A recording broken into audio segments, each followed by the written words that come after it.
Hi, everybody. Hello, everybody. Я expect всем привет. Всем привет. Да, это я. Это мой. Okay. Это нас. Today we have reached the second half of the course Proof of Future Lives, or Past and Future Lives, usually we also call it. And we are coming closer to very sexy topics. Unfortunately, my love, the next class,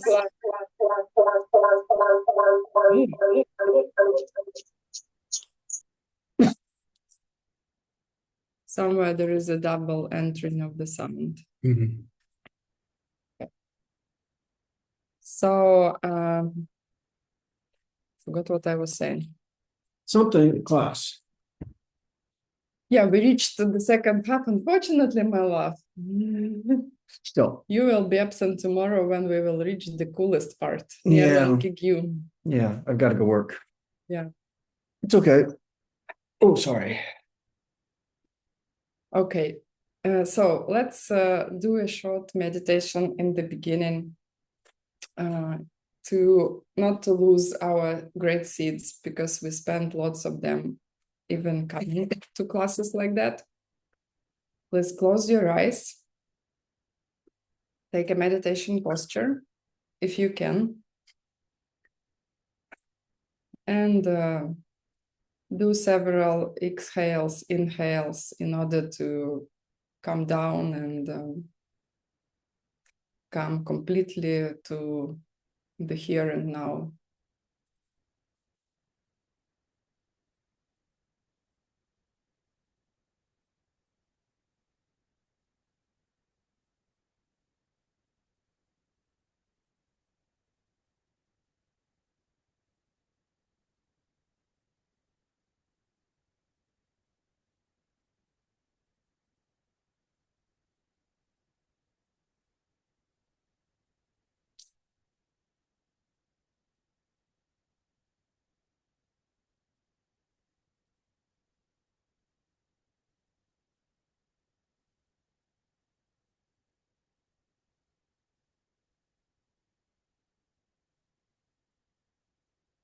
And let's think about the place where we are. This is ACI 4. Some of you did already previous 3 courses, or maybe some other courses as well. There are new people.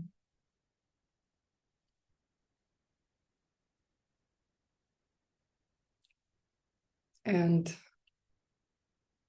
think about one thing that attracted you to these teachings.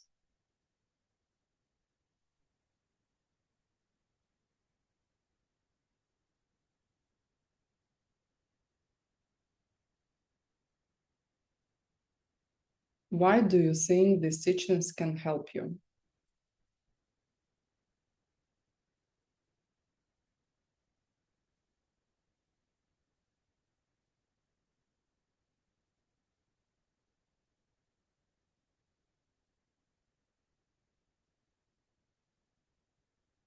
And remember 3 things that we actually want to prove in this course.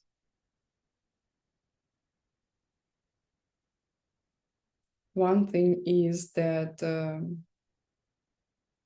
it is possible that to prove that an enlightened being, or you can say an omniscient being, can exist.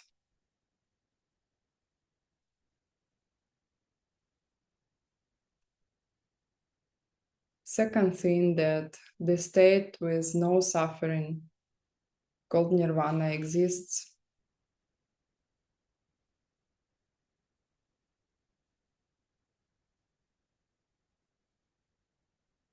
And third thing, that the path to reach nirvana and omniscience exists.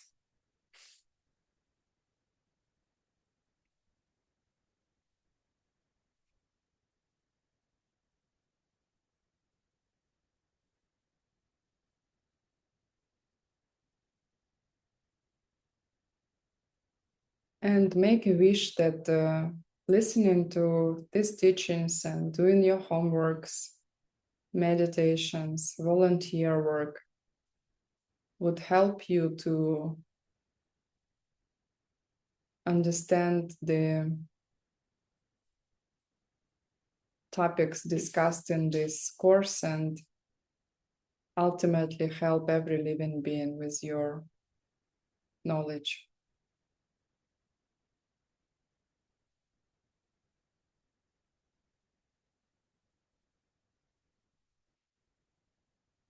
Go back to your breathing, open your eyes.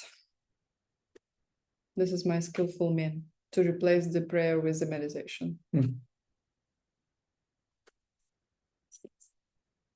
You want to say something? I like your outfit. It looks great.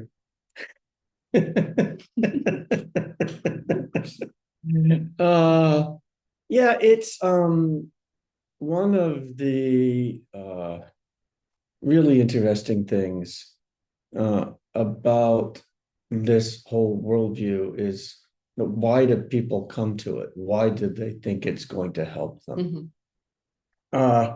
And there's and we argued already about it this morning. Yeah, well, yeah. Which is a proof of the first reason why people come to the teachings is because life is suffering. Well, it's and honestly, that's one of the main reasons why people come is because it's the first time you've ever heard anybody be both honest and insightful about the condition, right, that we're in as humans. I try to explain to an American that eating is suffering. I mean, that's to a Ukrainian. Yeah, right. Like to most people, right? I'm looking at all French. Yeah, French. Eating is suffering. Yeah, right. Yeah, tell the French people, right, that eating is suffering, right? I think the French people could look at American food and say, yeah, eating suffering. I know why you think so.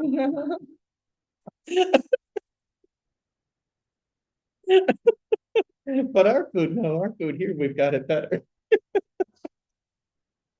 I will say, try a little bit better next time.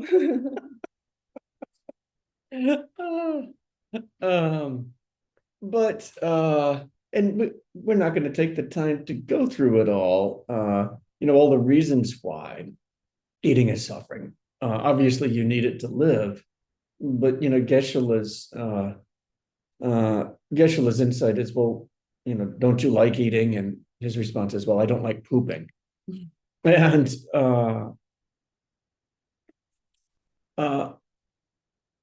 and that gets to the heart of the matter. Everything here is impure, right? There's something impure about even the things that we enjoy, if they don't lead to outright pain, which is a pretty brilliant insight, right? Yeah, because I remember first hearing about like everything is suffering. I had first resistance reaction, like, no, not everything. I mean, I have some good time. But then when you hear why, and you realize that you will lose everybody you love, right? Everybody. All forget about things like every single person you love. Then you think, yeah, okay, I agree that this is suffering, right? Yeah. So, and they have, as you go through it, it goes a lot deeper than that. Their description of suffering is really quite sophisticated and took me many years to appreciate and accept. It's and probably, I'm sure still some part of me hasn't fully accepted it, but it's brilliant. Yeah, and why we argued this morning, because 90% of us arguing is about Dharma. Yeah. And I know I should not argue with him, but I still do. Yeah, I can say the same thing. But it's okay because when we argue, we're genuinely trying to learn. Yeah. And I know that when I have a disagreement with her, a lot of times there's some something I've missed, right? Something that there's a reason why these things are in here, even if I can't see it initially. Mhm. So we argued because Bill found another reason to come to these teachings, and I don't know your reasons. I was suffering, and this is why I came. And Bill, he said that he was not suffering. I mean, No, he didn't know he was. no, that's And he was interested in studying about emptiness. I would say my first attraction to it was emptiness. And then, and you know, the lady that I knew had the near-death experience. And I was like, okay, well, you know, what do you do with that, right? Like if my consciousness is going to continue after my body is done, which is what this course is about, right? The proof of future lives. Mm-hmm. So I'd had a close personal friend who said that she had died and gone to heaven and come back. And I'm like, okay, well, you know, like, what do you do with that, right? I mean, that's if she was right, that's a pretty big piece of information. What do you do with the life if that's accurate? Yeah, and maybe some of you have some other experiences, right? Like some people, they have pretty good ideas about their past lives. I know such people, right? And they just don't know what to do with the memories they definitely know didn't happen this lifetime, right? And they don't know what to make of it, or they have some other weird experiences like being completely psychiatrically healthy and hearing somebody's voice in their head. There are such experiences too that lead to look for the answers. But and we've talked about it. The University of Virginia, where I went to school, there's now an entire department of academics that are looking at these things. And we talk slowly. Yeah, I'm trying.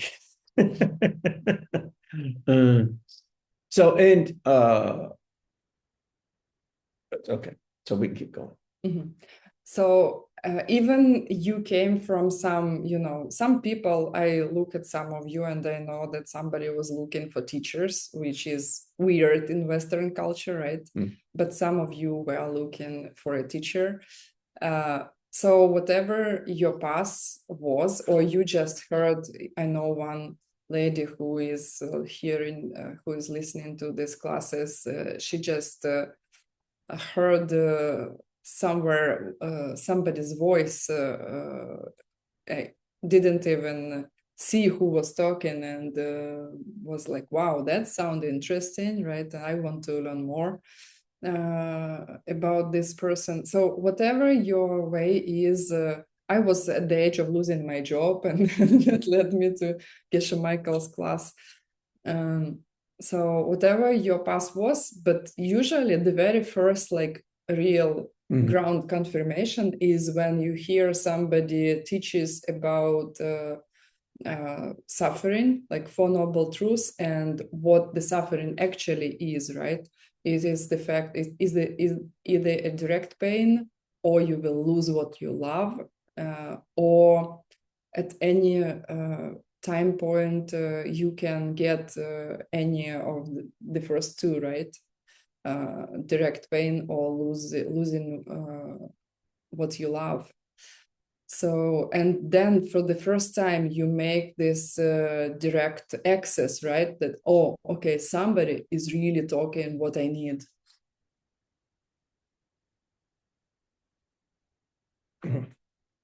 You have to talking about something.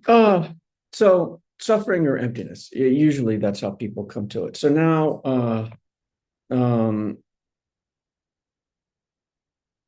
we're going to talk about, are you ready to talk about the class directly? I am actually trying to show the slides. Yeah, I think now we can start with the class. Just I wanted to make it clear that there is a reason why we talk about all these things, and the reason is we prove. Okay, is this correct?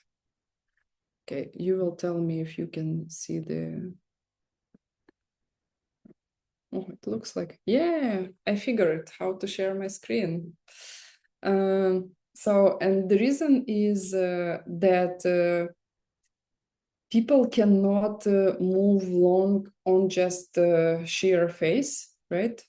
They need to get something more substantial, right? Like proofs of that the path they are going to take from now on is somehow correct, and this is why we want to prove Buddhahood, Nirvana, and the path. And so Master Dignaga, in the first place, and then Master Dharmakirti, they are arguing with other guys who says, no, it's not possible. And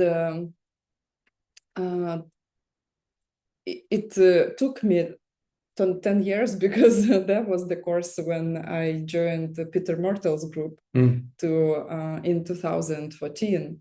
So it took me 10 years to understand the flow that Geshe Michael has chosen in this particular course. Yeah, it wouldn't be the first subject that I would introduce people to. It's a little more sophisticated, and there can be powerful ideas that are simple, like the idea that love is the desire to see somebody else be happy. That simple concept, but very powerful, right? This one's a little more thought-provoking. And we will talk about love in this class also, by the way. Yeah, and compassion. And compassion, yeah. And the difference between. So basically, Master Dignaga and Master Dharmakirti are arguing with other people, trying to prove them wrong when they say either that everything is created by a mighty, omnipotent, unchanging being who has created everything, and who has created himself. Nobody has created himself, but he has created everything. So levels of reality, right?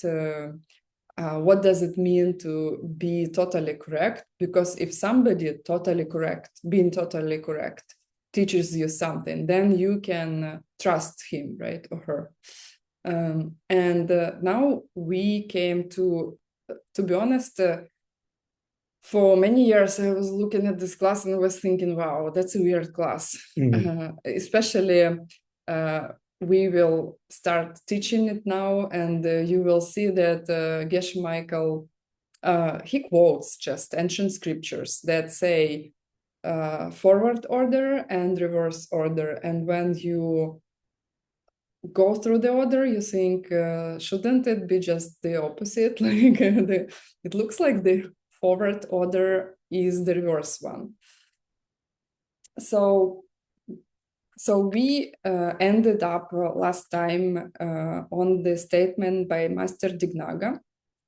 I bow down to the one, and some previous classes also, I bow down to the person who has these 5 qualities of the Buddha, right? And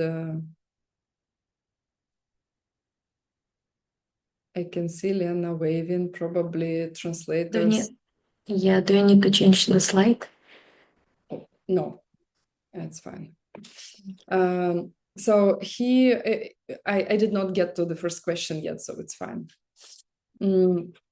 So he said that I bow down to a person who has these 5 qualities of the Buddha. And what are the 5? The protector, who has gone to bliss; the teacher, who wished to benefit sentient beings, meaning he's compassionate and loving, right? And who have turned into a person with valid perception. So basically, we prove why he is a Tsema Kyabu, a person who is totally correct, who's always right, right? And Well, and you got to stop there, right? yeah, I mean, like the person who's always right. Oh, okay. we spent Where are they? offline. We spent some time. I'm looking. I don't see them. I mean, you kind of lost me already, right? I'm like, I'll wait for the next class. Okay. So what is the point, my love? It's a hard thing for people to accept, right? Exactly.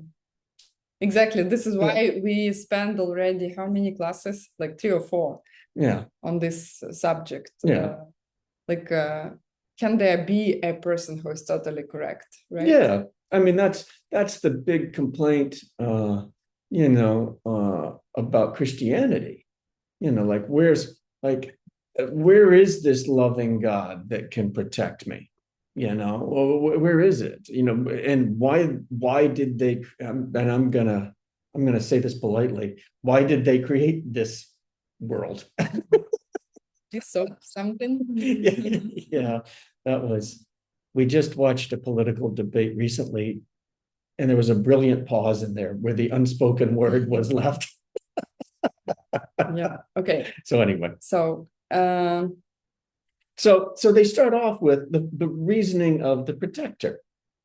And then, okay, so then the reasoning of the protector, but if I'm suffering, what have they protected? Mm-hmm. And let's go one by one, like carefully, because I will make a spoiler. Bill will argue today with everything because we have discussed that it will be more interesting for you. And to be honest, it will be fair, right? Mm-hmm. Because everybody has this doubts about this classes. ACI 4 is extremely rich in questions that you go for years after that and still digest in your head, right? Why did he say so? I mean, I subconsciously believe, or like at some level, I can tell that this is something correct, but my mind really fights it, right? And I cannot draw the last logical, like chains to finish it up, like the thinking line to prove that the past really exists, that the Buddhas, or you can call in omniscient beings, right? Mm-hmm. We can call exist, or Tzemekiyabu, right? People who are totally correct. Nirvana exists. So, and don't worry, it probably will take you a couple years. And maybe when you will teach it, then you will get some breakthrough about it. But hopefully, as we go through this, we'll give you something to hold on to. Yeah. Right. Like that there will be enough pieces there that you'll be able to put it together yourself. Because again, say, oh, the reasoning of the protector. Well, that's hard, right? I think a lot of people would get up and walk away at this point and like, this isn't going anywhere. Mm-hmm. Okay. So just the final thing is, please, if it will not make any sense to you, don't judge it, okay? There is something to it. Just put it on the shelf is always the advice, right? By Maitreya. And the reason why we do not understand things that were taught by enlightened beings, if I can say that, is that my perception is totally different from theirs, and my logic is not perfect. And it will take time for me to get better at my logic.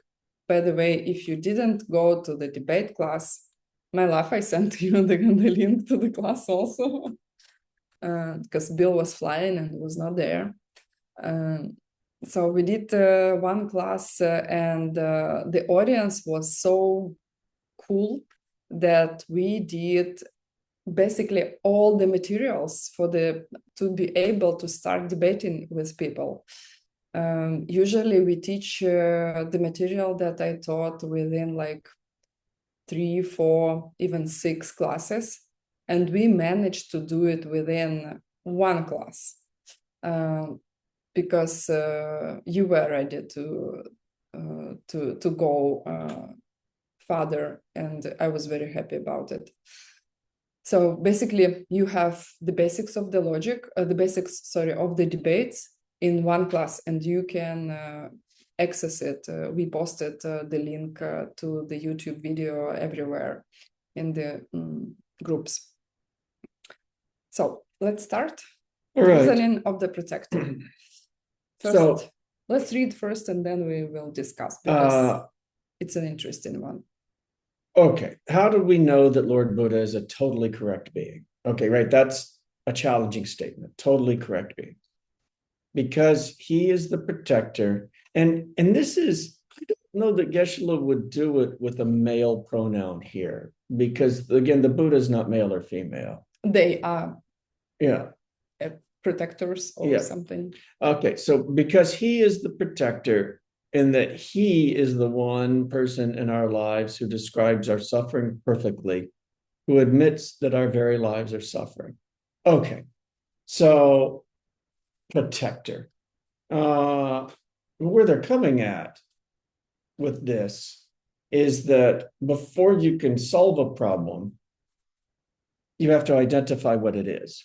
Mm-hmm. And they're going to say that maybe the person who can identify the problem the most clearly is the one who can help you solve it, right? Mm-hmm. It's like we were talking about disease the other day, and you said as soon as they're talking about a multi-factor disease, meaning a disease that has many different causes. Yeah, every single doctor knows that there is no cure. Yeah, they may forget about it. It means they don't really know what's going on. And so maybe if you've got a doctor who can say, yeah, this is happening because of that, and do this, then you'll get better. Maybe they know what's going on. So, the Buddha's not saying, well, it could be this, could be that. Sometimes this is present. Sometimes that is present. Usually if these things are here, but not always, he's not saying that. So maybe because he describes suffering brilliantly, maybe he has the chance to be the doctor.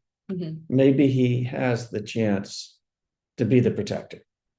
I think I'm pretty good with this one. Okay, like initially you get to protector and you're like, well, there's so much suffering.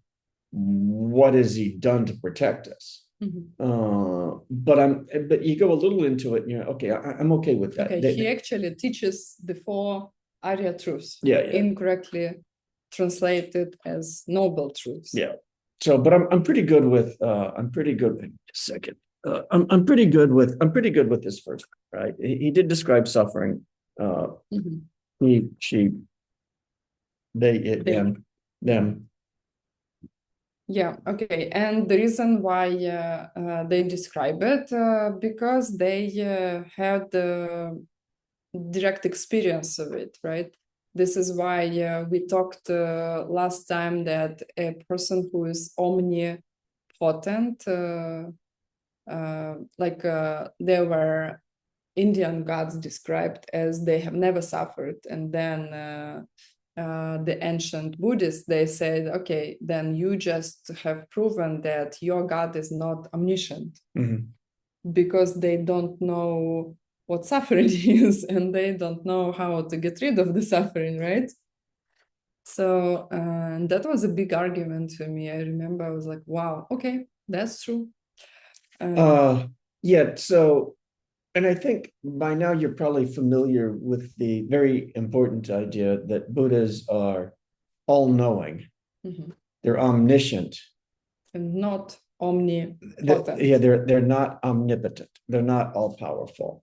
And so that explains how there could be a being you could go to refuge for, a being you could take your problems to and ask for help, but they're not capable of curing you in the instant.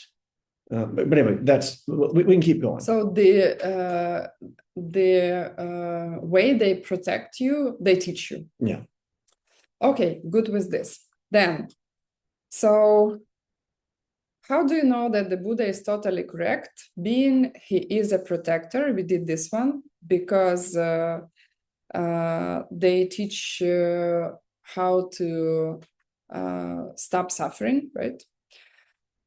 How do we know the next one that he or she is a protector, right? Okay. Yeah. So that was the one that Bill argued with me this morning. So they're going to say, so being a little more precise, because the Buddha teaches suffering, he's trying to protect you. Well, and then how do we know he's the protector? How do we know? Because he went to bliss. And this is where I'm going to have a harder time, right? How do you know that he has removed all of his good qualities?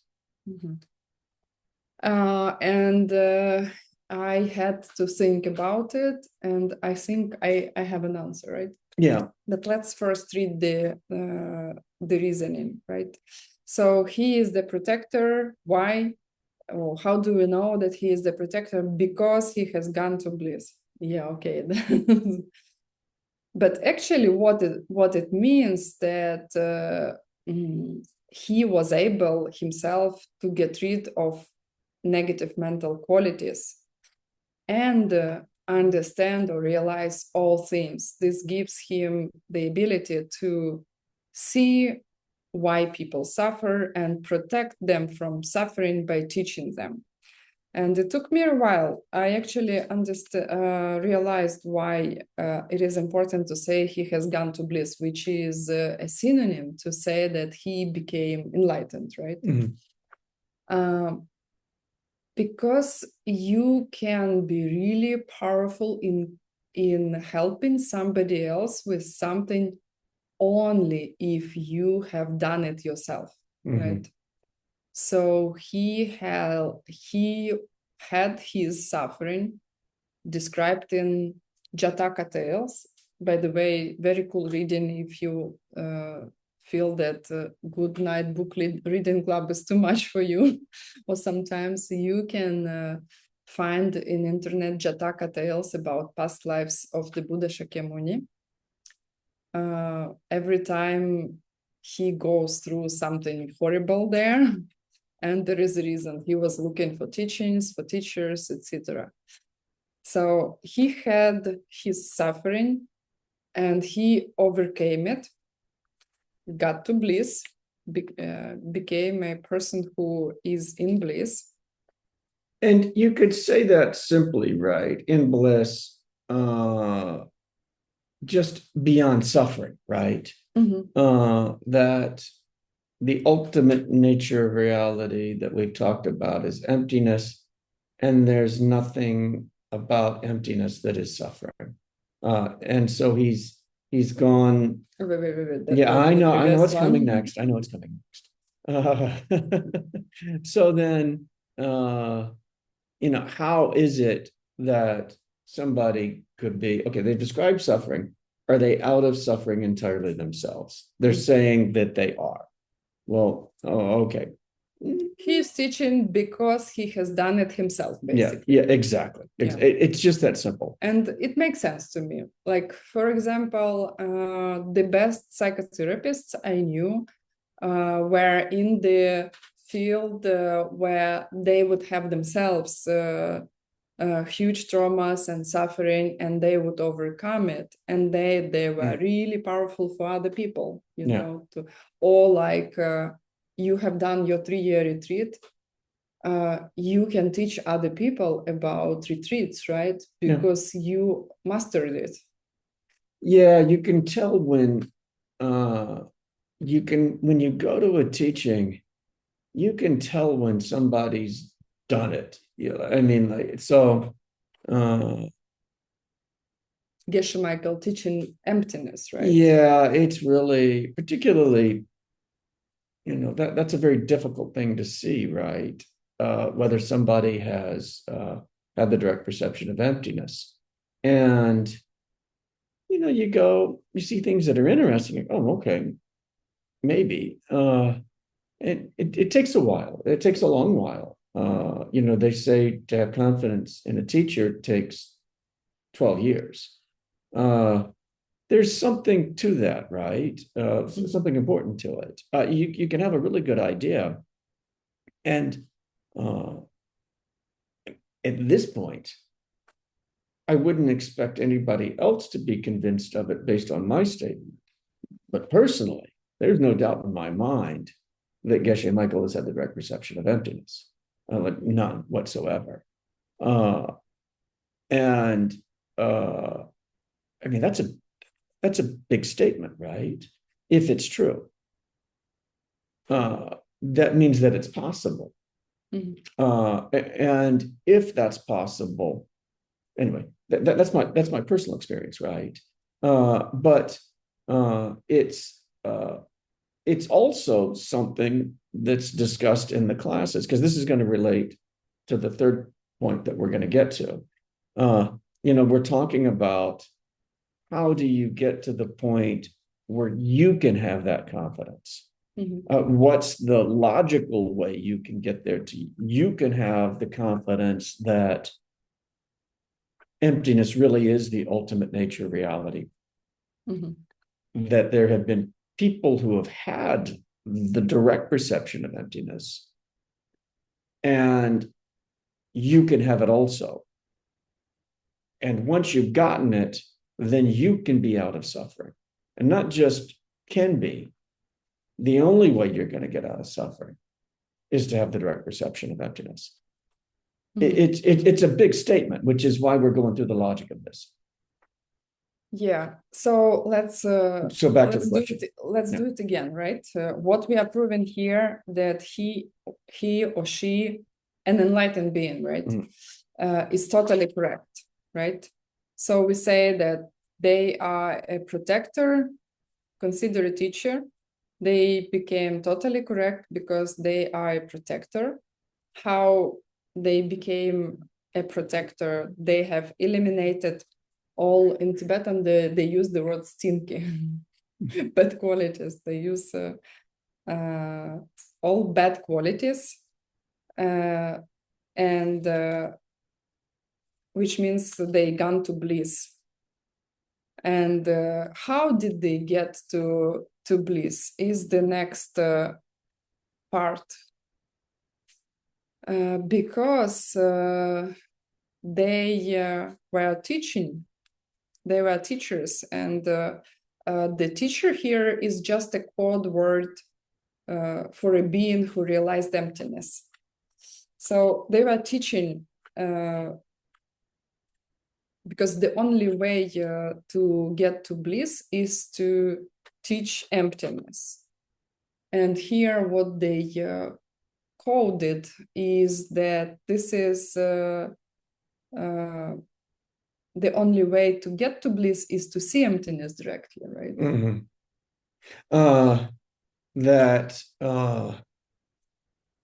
The clue is that he's teaching emptiness. Mm-hmm. So where did that come from? What's the implication of that? If you do not study emptiness and you do not perceive it, then you cannot get to bliss and cannot eliminate all your negativities. And therefore, you will not be able to teach other people to stop their suffering. Right, because remember, that's when you come out of the direct perception of emptiness. That's when you get the 4 I have seen emptiness truths. Which are divided into 16. yeah, which can be, and probably in 32 and 64 and some, knowing the Tibetans. Oh, it's actually Indians. Yeah, okay, yeah, it would be Indians. So the Galukas, though, have a particular emphasis on lists and numbers. Anyway, a different discussion. So here the thing is that we discuss a person who has always a tema, right? So it means that they do not teach what they do not perceive directly or indirectly, right? So this is why they teach emptiness as something that they have a correct idea about. They only speak what they know. Okay, so directly. So going through this, let's see if we can make it simple. Okay. They're teaching us how to get out of suffering by describing it. Well, and they're doing that. What proves that they're doing that because they got out of their own suffering. Now, how did they get out of their own suffering? They had the direct perception of emptiness. And so, and how do we know they have the direct perception of emptiness? Well, they're teaching us, right? Mm-hmm. And then when you come out of the direct perception of emptiness, the four I saw emptiness truths are life is suffering. Mm-hmm. There's a cause to the suffering. There's a path out of suffering, mm-hmm. and there's a final end to all suffering.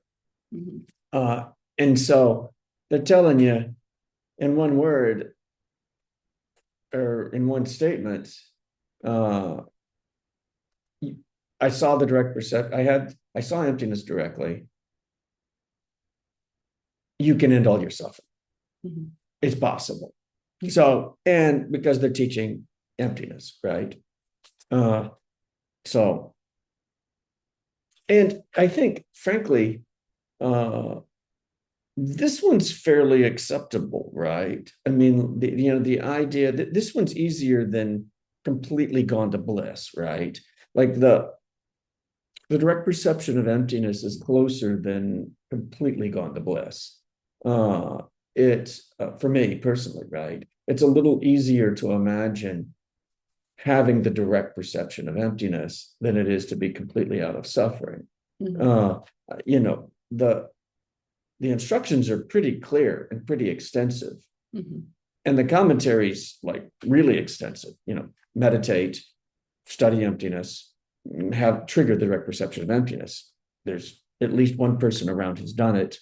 And a historical record of other people that I would say at this point, I have confidence that they've done it also. And interesting that if you will think about like why exactly only emptiness can lead to stop all the suffering. There is a famous treatise by Arya Nagarjuna, the letter to a king. I think he did even several ones, but more than half of this treatise of his letter is about how to stop bad qualities in yourself, right?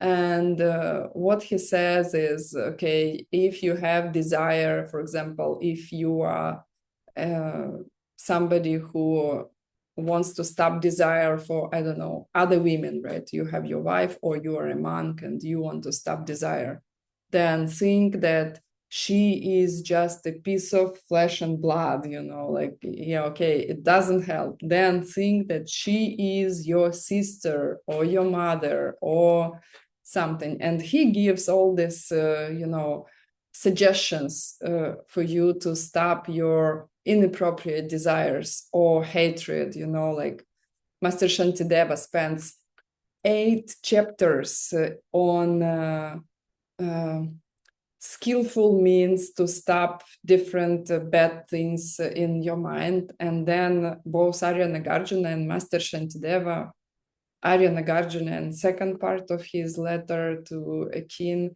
and Master Shantideva in his 2 last chapters of the Bodhisattva Avatara. They say, yeah, okay, but actually it doesn't work unless you understand emptiness.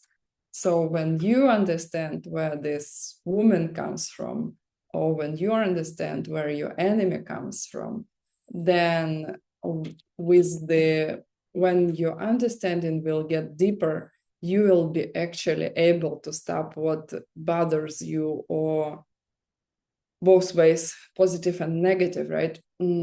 Because this is not how the world works. And the only reason for your suffering is you misunderstand reality and you act in the wrong way, hurting yourself basically constantly.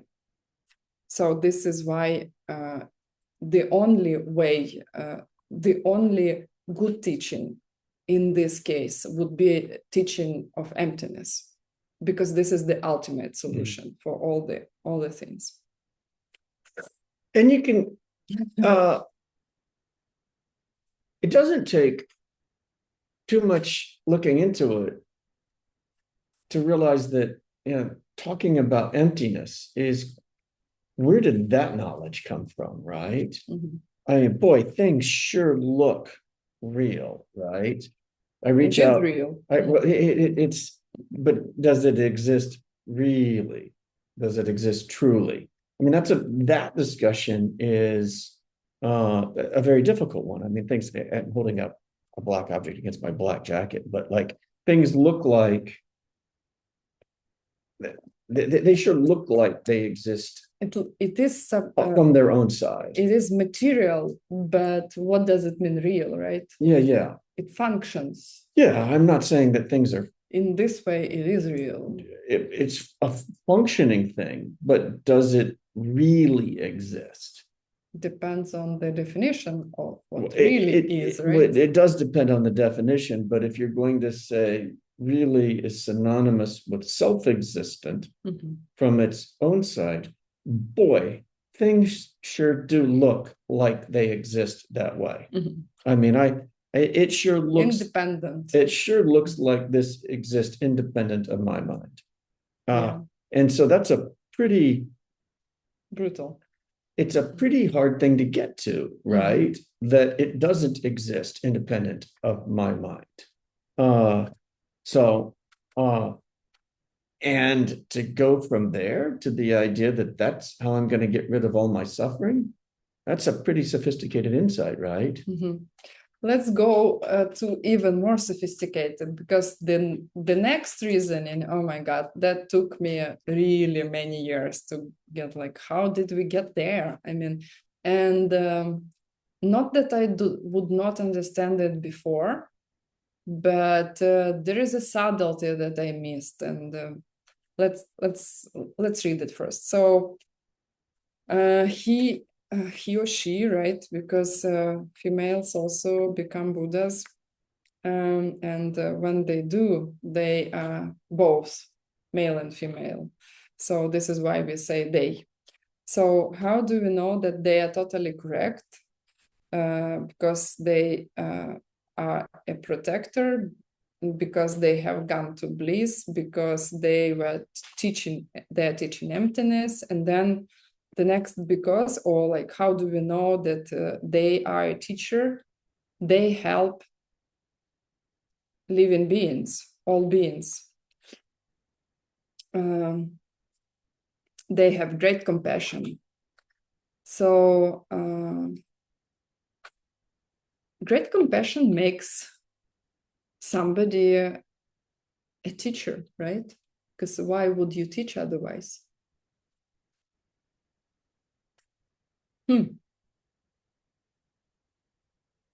Maybe out of pride? No, compassion, right? And this is something that people are probably familiar with by now. Compassion is the desire to take away other people's suffering. And as opposed to love, which is the desire to see somebody else be happy, right? Compassion, I'm taking your pain away from you. Love, I'm giving you happiness. Yeah, so, and here you have actually both, right? Ninja and Jampa. Well, it's which is great compassion. Yeah.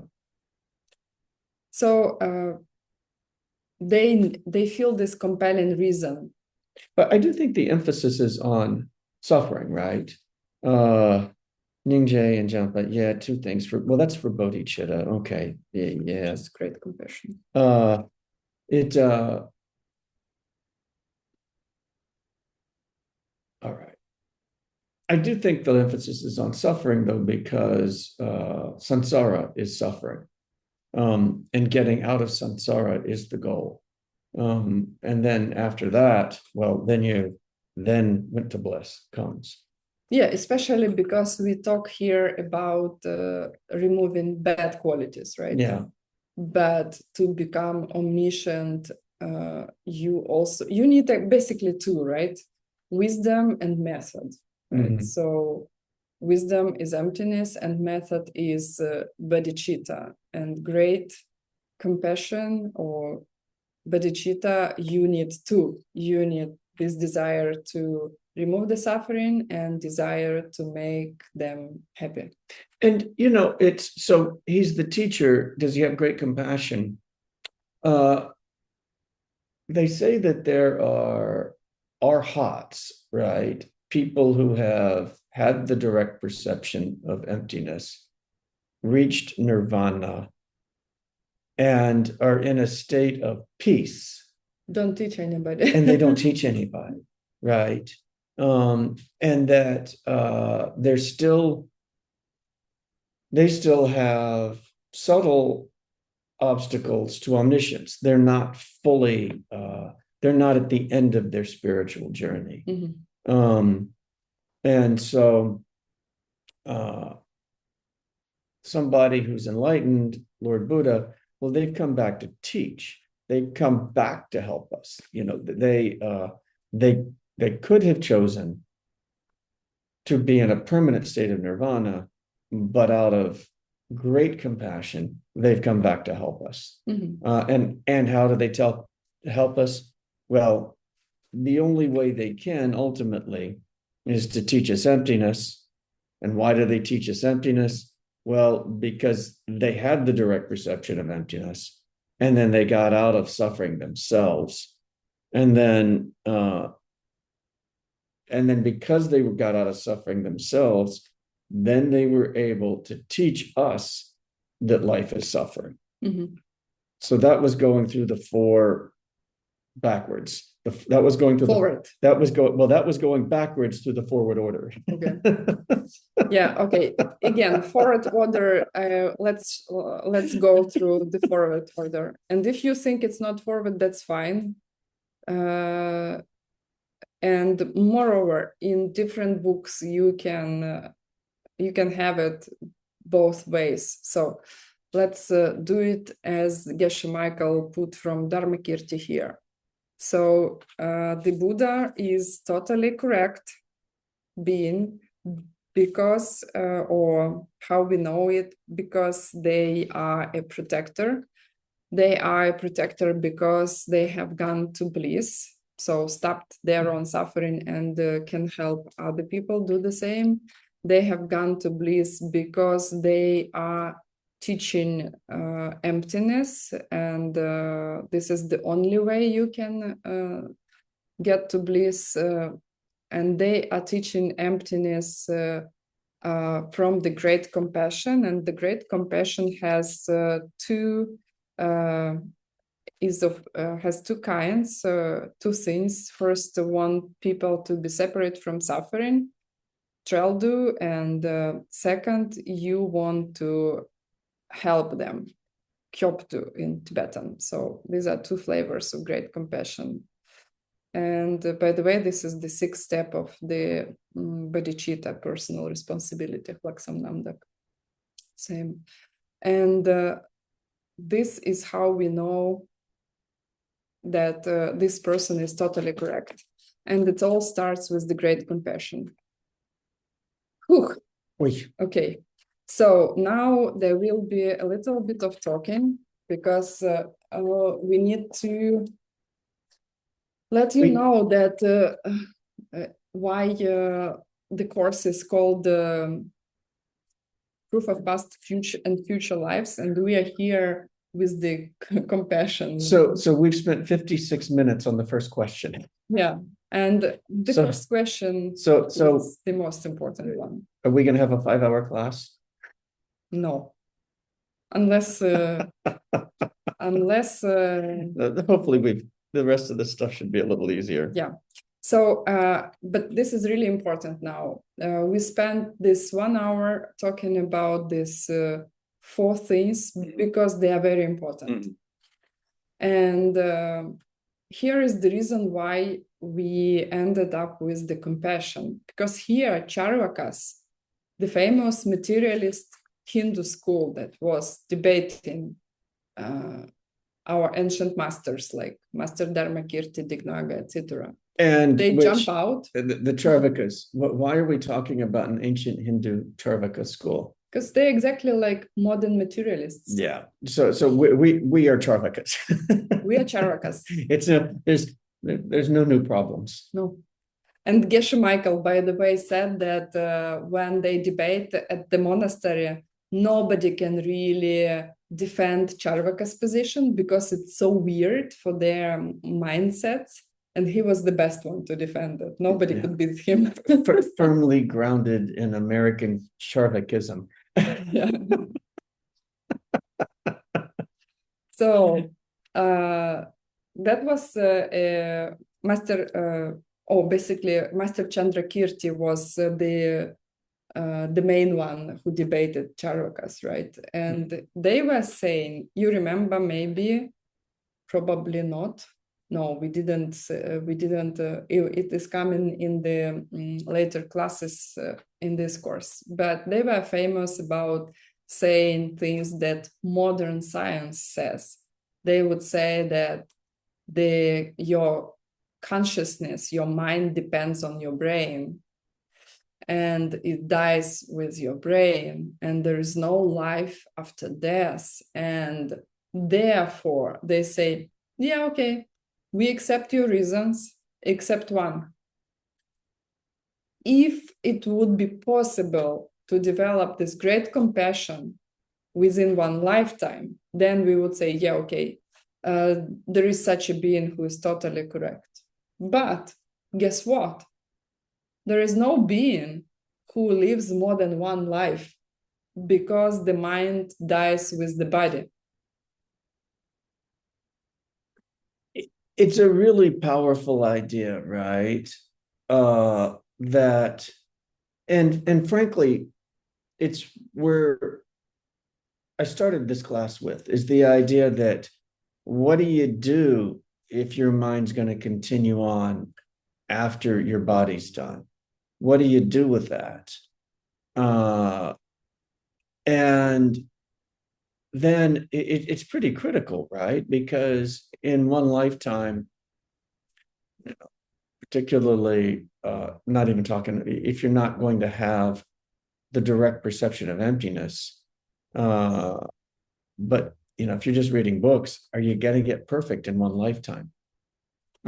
And even the Buddhist would say, if you were going strictly on the bodhisattva path, if you were just trying to clean up your mind with good actions, you're going to take basically an impossible amount of time to do it. 3 great eons, which is like what, 10 to the 59th years. I mean, it's a number too big to imagine. And you got to do 3 of those. Great. One down. 3 unlimited eons. Yeah, 1 down, 2 more to go, right?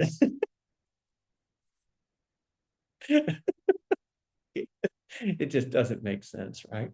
Yeah. So then the idea becomes that if, though, there is unlimited time that your mind's going to go on, how do you know how many lifetimes you already develop your compassion, right? If we can prove it. Like maybe somebody did get out of suffering if they're unlimited lifetimes. Maybe. Like it certainly, it opens the door a lot wider to the possibility. And I can tell you, frankly, if you're around meditators, you'll see examples all the time of people who, of the mind not being directly the product of the brain. And we're not saying that the brain doesn't affect the mind. I mean, clearly it does, but it's not the product of it. And that's a huge difference. And it's not even close. And so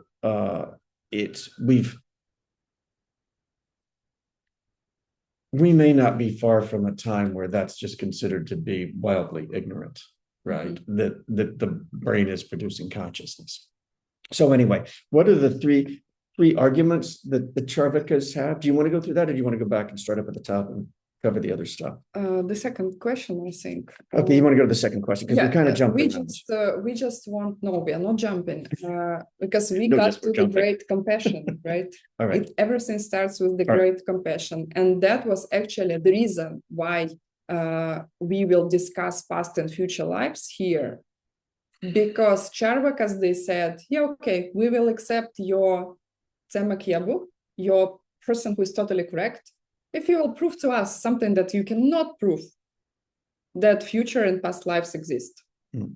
And if you cannot, then there is no such a person. Then there is no omniscience, no Buddhahood, no nirvana, no past, nothing. And if you do, if we prove with you within the last 4 classes that there can be such a being, actually, if we can prove only that past and future lives exist, mm-hmm.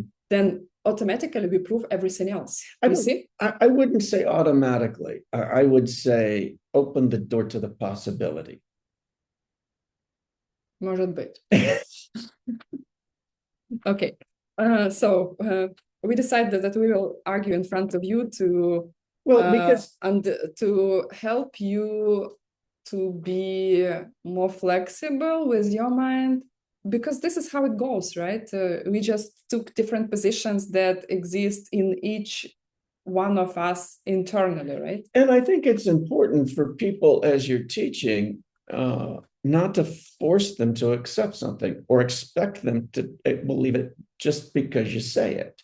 Because all of us are going to have doubts about the path until you have the direct perception of emptiness. Can't get rid of them. I mean, you can reach an intellectual state prior to the direct perception of emptiness where you'll never take a lower rebirth, right? Mm-hmm. You can, there's a pretty powerful state just prior to the direct perception of emptiness, but you're going to have doubts on the path. And one of the strong points of Buddhism is it doesn't say, you have to believe this because we said so. You have to believe this or there's no hope for you. We're not saying that at all. So, and I think that's going to be really appealing to people, right? Like you get to use your brain or your mind. Yeah. And the difference may be dramatic. Okay, so that was the forward order, right? So then the question is why these called reasonings for the forward order? Why are these called the reasonings for the forward order? And this is because each previous statement is proven by each succeeding statement when considered in a forward order, which for me would be a backwards, but that's okay. You should understand that here each previous statement is proven by succeeding statement. This is what the forward order means here. And they all do very much link together. And really, this is where doing your homeworks, doing the meditation, discussing it with somebody else is critical. If you just hear it today in the class, you've got some seeds, but if you really want to hold on to it, you're gonna have to think this through yourself. You're going to have to do the homeworks and the meditations and hopefully discuss it with people. Just Sangha. Yeah. they will get a task for the debates, because the first class we asked the groups to debate about normal subjects, stupid, like the table is permanent because it is heavy, or something like that, solid, or like the sky is blue because it is yellow, something like that, to learn the format. And then after the second class for the debates, you will get a sexy debate to do, something about qualities of Tsema Kiebu, or about past and future lives, right? So stay tuned. We are coming to interesting parts. And hopefully we will learn it better ourselves by going to India and studying with the debate masters there. Yeah, it'll be interesting. I'll be honest. I did not enjoy debate at Diamond Mountain because people were aggressive about winning, and I wasn't interested in competing for knowledge. It'll be interesting to see how it's done at a Tibetan monastery, if people are really interested in learning the material, or if my seats for competition are still going to be there. I can see, I knew what you were thinking. Okay. I should say what I was thinking. I was thinking that how I learned about Bill for the first time was reading The Diamond Cutter, and one of Russian editions contained the success stories at the end. And one of the stories was about a pilot talking about his success by decreasing the tension and the level of anger inside the cockpit between pilots. I don't know if you guys know, I didn't know, but this is a highly competitive environment. And more so in the past. It's as aviation's gotten to be, as the computers came and it got safer, and it does not require like macho. It's not. It's the old military pilot. There's a movie called The High and the Mighty with John Wayne, and anyway, if you like old movies, you could watch it. The High and the Mighty. And the Mighty. Anyway, it used to be, when aviation was dangerous, it was it was all military pilots. It was very competitive. Crazy people were coming there. Very aggressive, yeah. Self-destructive. Oh, well, there was all different types. I mean, there was, anyway. But when you came, it was not dangerous anymore. It was nearing the end of that phase. Yeah, no, people were still crashing planes, and they still had. Anyway, we're getting too far off the subject. Okay, but it was interesting. This is why people also come to hear your stories.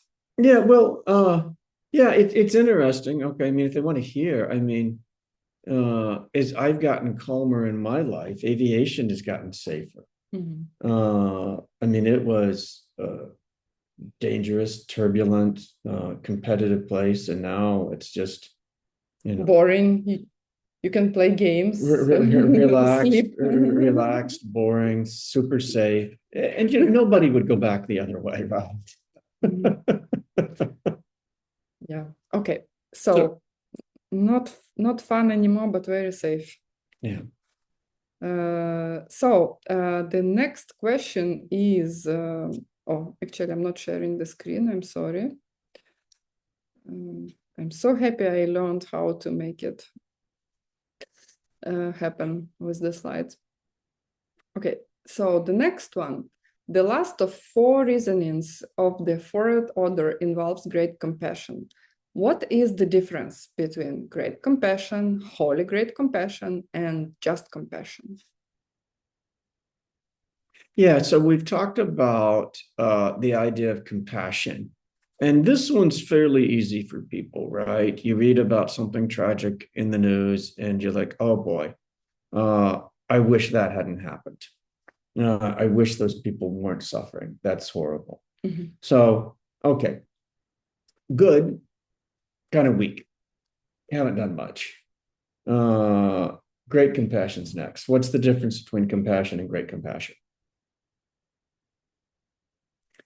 Do you want to? Great compassion is you're saying not only not only do I want people to be out of suffering, but I'm going to do it.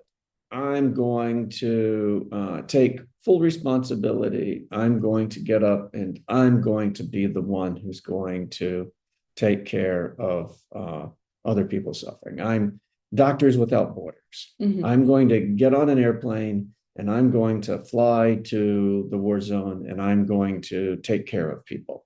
You know, that's one of, I admire that group, Doctors Without Borders. They weren't interested in the politics of the situation. They were doctors who had the ability to get on an airplane, fly to poor areas, and take care of people. I actually dreamed to join this group when I was at the university. Yeah, like they would take a jet. At one point, I thought about, well, maybe I could volunteer to fly for them. They take a huge airliner filled with doctors and medical equipment, and they'll fly it to some place that doesn't have access to medicine, and they will. I had friends who joined. In Ukraine, I didn't have a possibility to join. Like Ukraine was not a part of the organization, but my friend who had internship in the US, he joined and almost died during one of the trips in somewhere in Lettosol, something like that. The country I bet. Africa. Yeah. Almost died of typhoid, actually. Yeah, typhoid. Yeah, we had to get vaccinated for typhoid to go to India. Yeah. Okay, so yeah, it's interesting because the reason I didn't join later because I realized that medicine does not help much. Okay, well, that's the interesting point, right? So, is great compassion the best you can do? Is it enough? Is it enough? Okay, so I'm going to go work in the soup kitchen, and everybody that walks in the door can have a meal. Okay, is that a good action? It's a great action. You've got to go do stuff like that. Have to. Nada.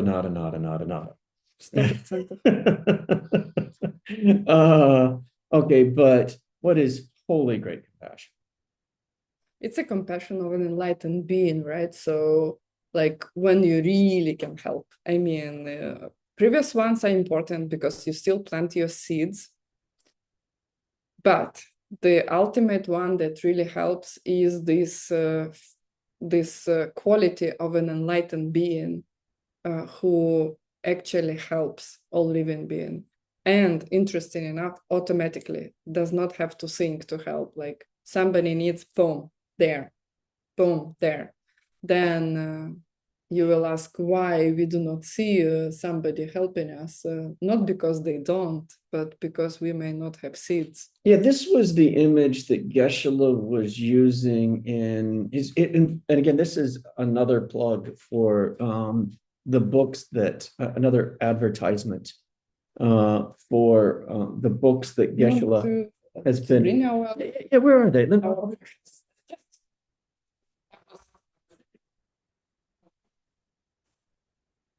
Oh, you took the latest one probably. Well, no, but nothing.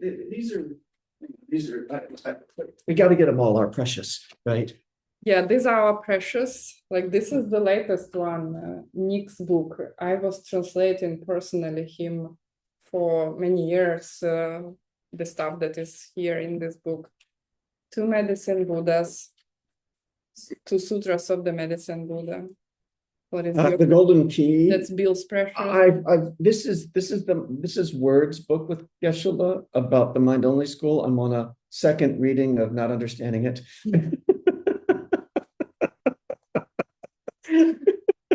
So I have the rare, I have the distinct privilege of being confused twice now.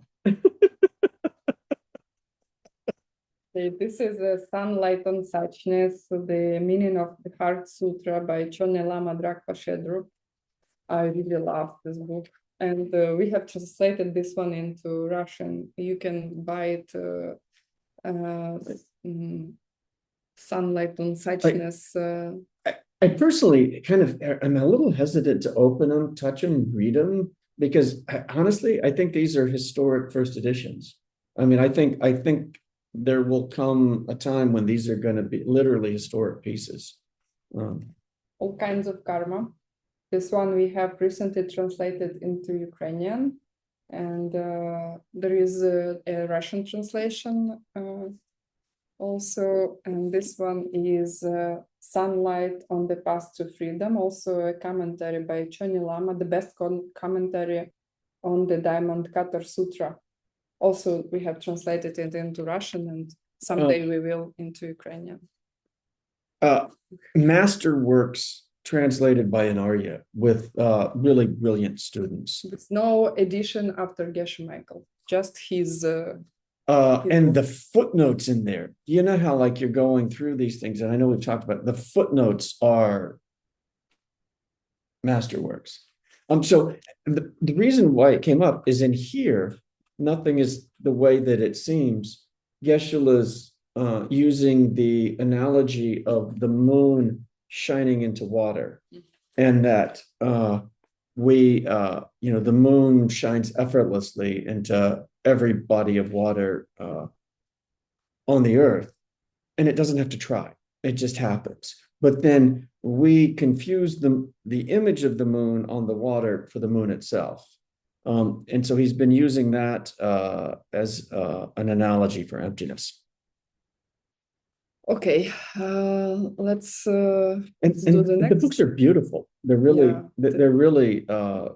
beautifully printed. The gold leaf and the quality. His early books were not printed well. They were on cheap paper. He used a publisher 30 years ago that wanted to make money, and so the books are like acidic paper, and it's falling apart now and crinkly, and they won't last. These are beautiful. So, okay, let's see which of the four reasonings relate to the perfected thought and which to the perfected action, right? Okay. The reasoning of great compassion relates to perfected thought, right? Because I want to help another person.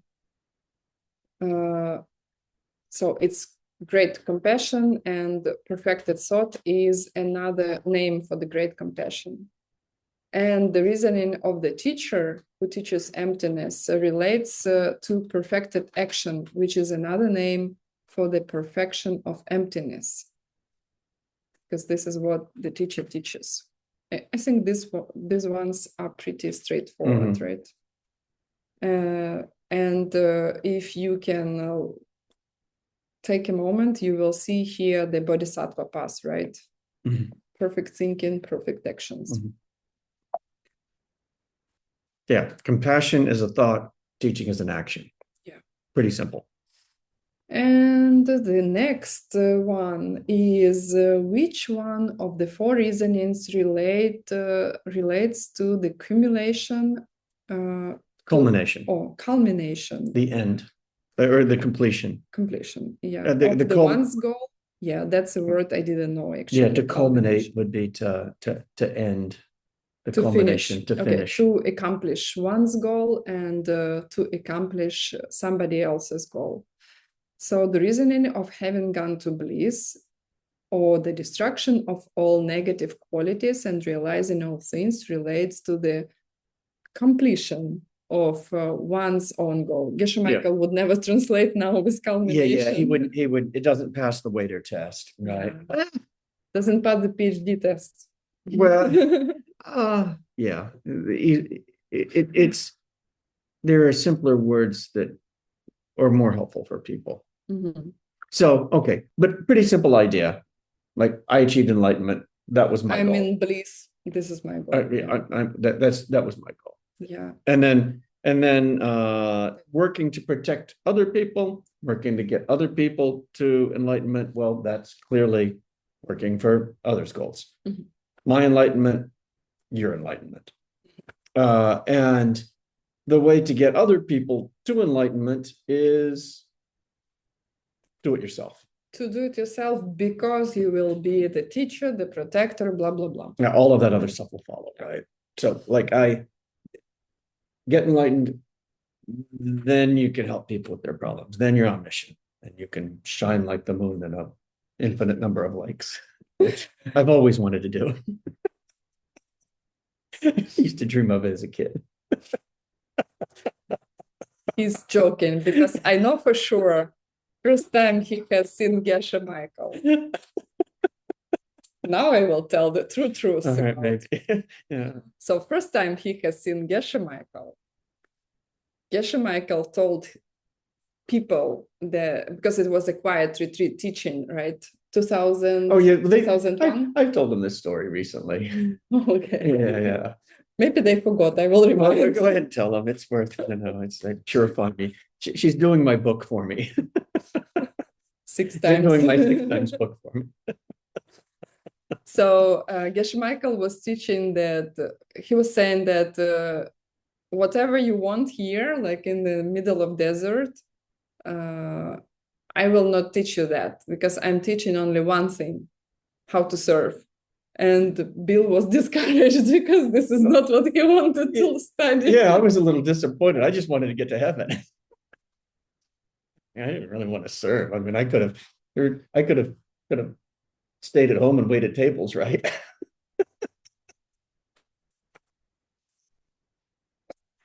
The wrong ideas about how to get to heaven, right? Mm-hmm. All right. Yeah. So basically, at the end of the class, we go back to the reason. I mean, we have discussed the qualities, basically the qualities of an enlightened being, right? He or she does all this 5 stuff. They are Tzemek Yabu, always correct, protecting, being in bliss, teaching, and having great compassion, right? Mm-hmm. So if somebody will tell you tomorrow that this weekend they became enlightened, then you know what to ask. Do you have this 5? Mm-hmm. And I told you what was the reason. The reason was the Charvakas, we're almost convinced. But there is one small thing that we are kind of doubtful because, if you have long time, you can really develop your great compassion. That is, the starting point for everything. It may be possible. Maybe. But guess what? You have your brain, right? Yeah. And your mind comes from your brain. Right? Yeah. And then it dies with the brain. You don't have your lifetimes. Yeah. So eat, drink, and be merry, for tomorrow we may die. Yeah. Just it's hopeless. Hopeless. So unless you but, have ACI 4 and you can prove past and future lives. Yeah, it's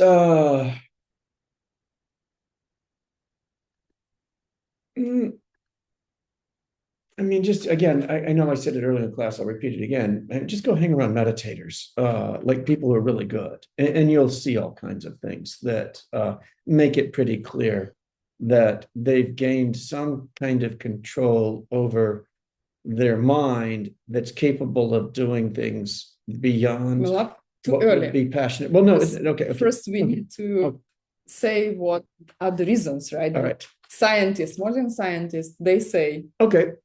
So let's look at the reasons, like why, because I mean, you will have to say that it looks pretty good, right? Like their arguments, the Charvakas, I'm going to say, well, okay, the brain stopped. What are the beliefs, right? Yeah, right. First.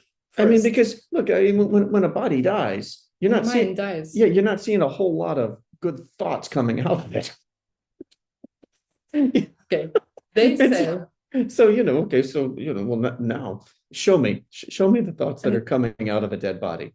I remember when I first read those 3 reasons why the Charvakas believed that the mind dies when the body dies. And I was like, and what's wrong with their beliefs? Yeah. I mean, pretty correct. Yeah, right. And now I think, boy, I was stupid.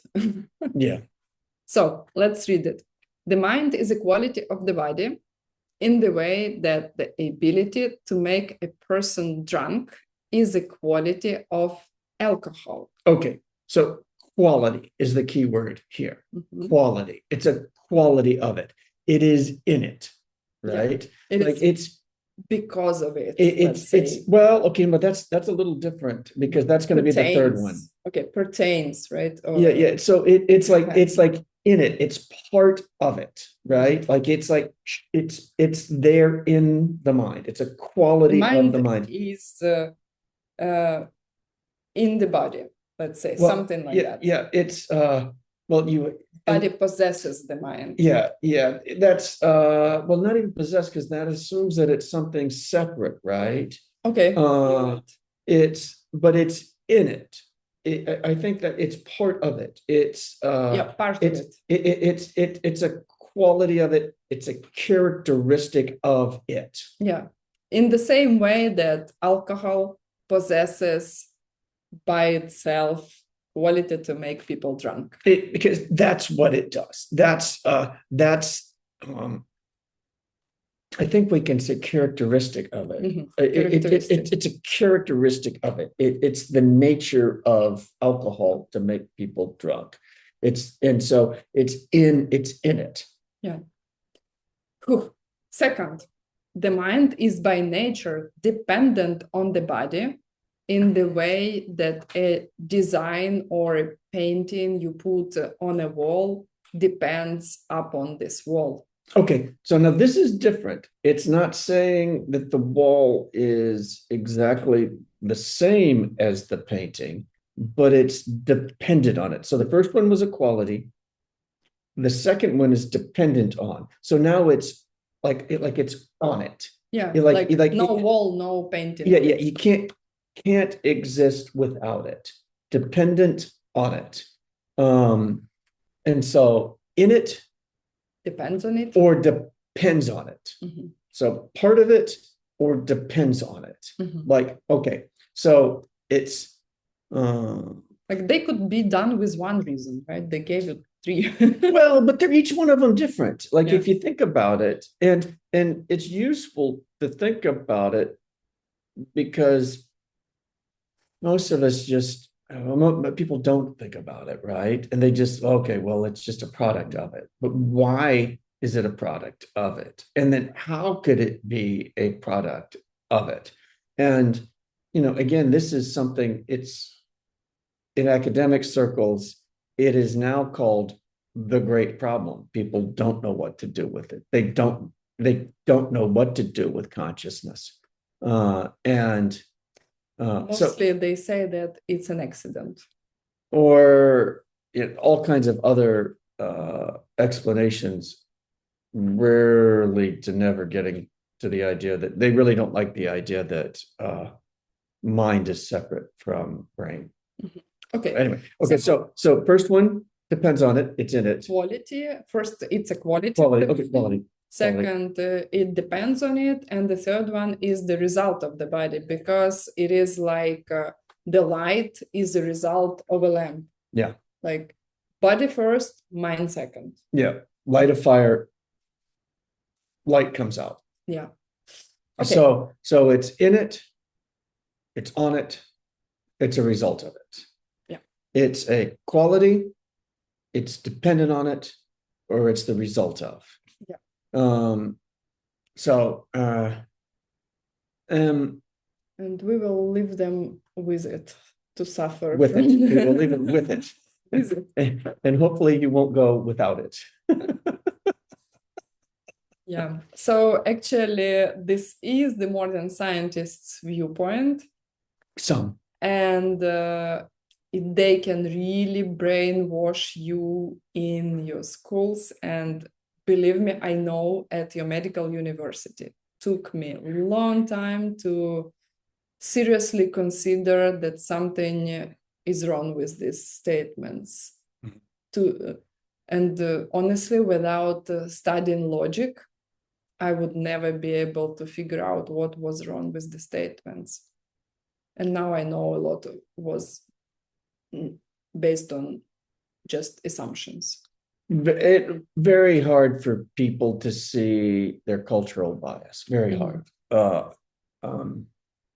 Yeah. So, okay. So something that I want to do backwards is, at the very least, very quickly, because we told you that there is a Luk Jung forward order and Luk Dok, the back order.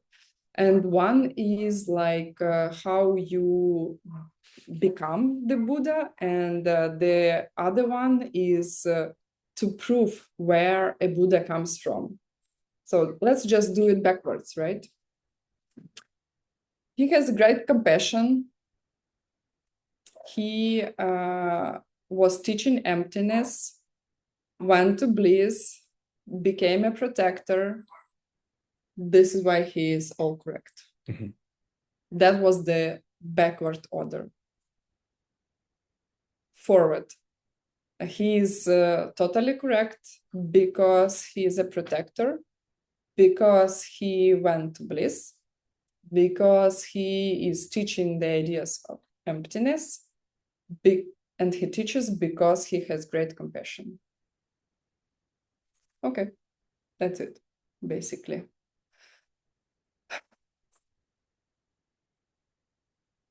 Strong? Strong. Очень. Okay. So that was the class. Mm-hmm. And I really hate to say that I have to teach without you tomorrow. Yeah. Or we can maybe postpone the class because it's your favorite one, Nirlangigyu Yeah, that's class. the Nirlingigyu.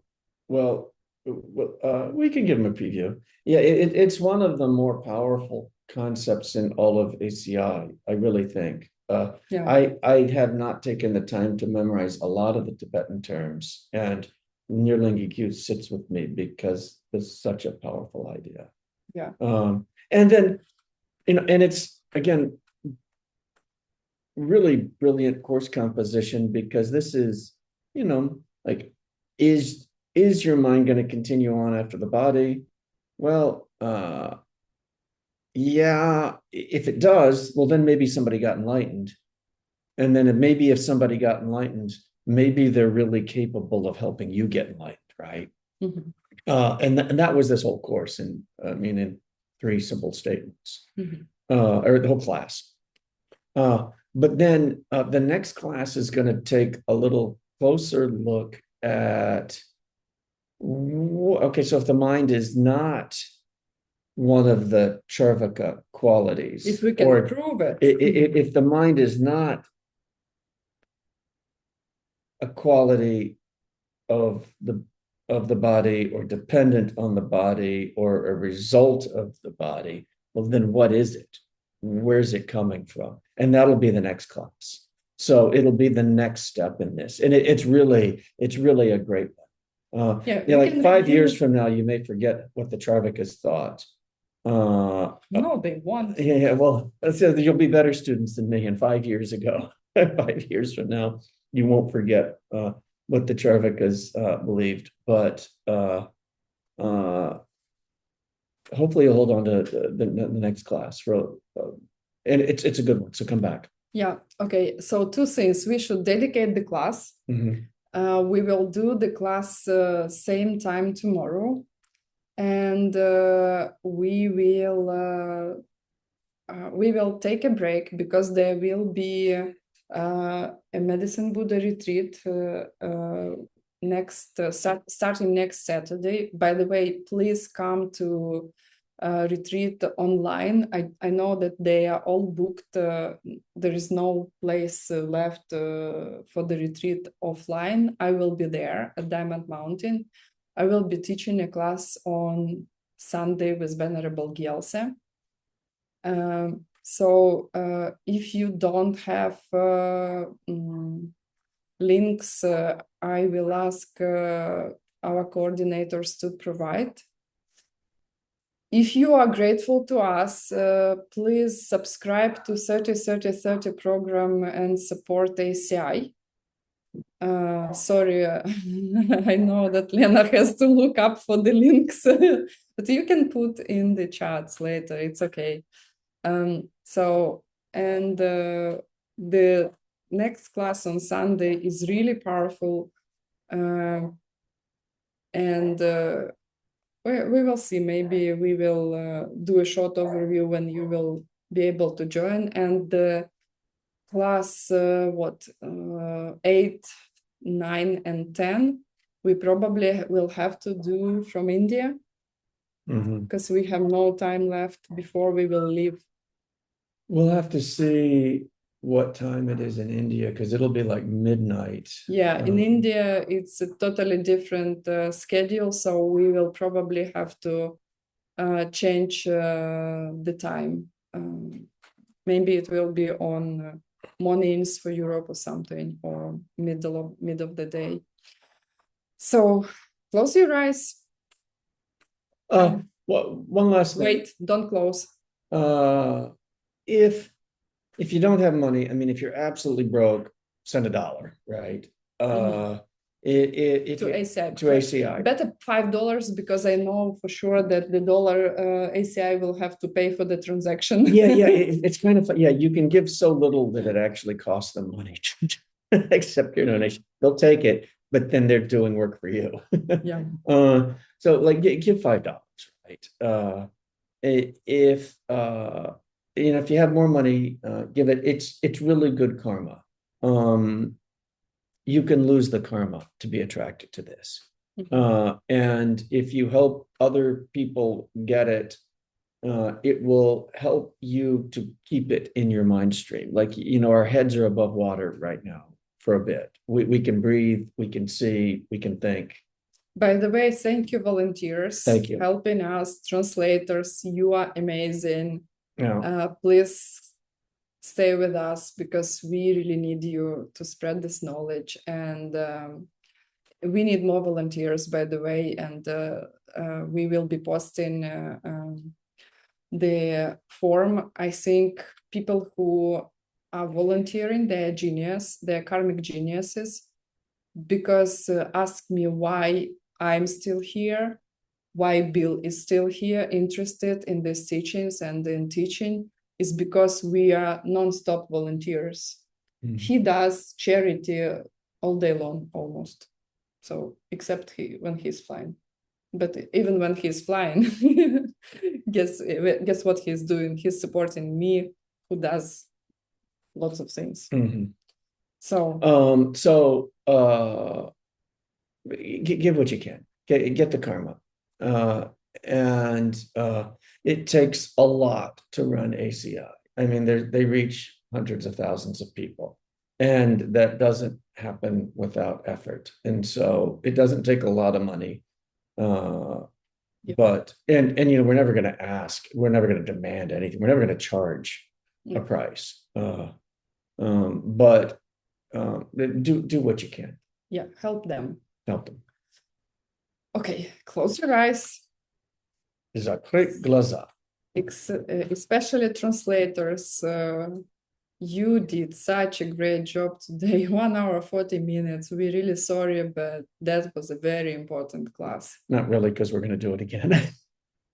No, we will be trying. We'll try and make it shorter. To make it shorter, yeah. And you have planted great seeds, and think that you will use this knowledge in your life as much as you can, and maybe even more than you can, to help yourself and to help other living beings. And if these teachings are correct, if there was a Tzemach Yebu who pronounced these teachings, they must be correct, then there will be a day that you will reach nirvana, reach total state of out of all suffering and absolute omniscience. You will have your holy great compassion, and then you will be able to really help everybody.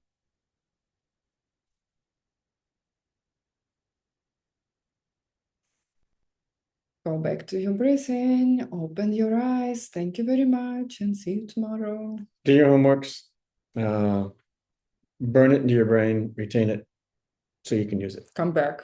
Come back. Very glad you're here. Thank you.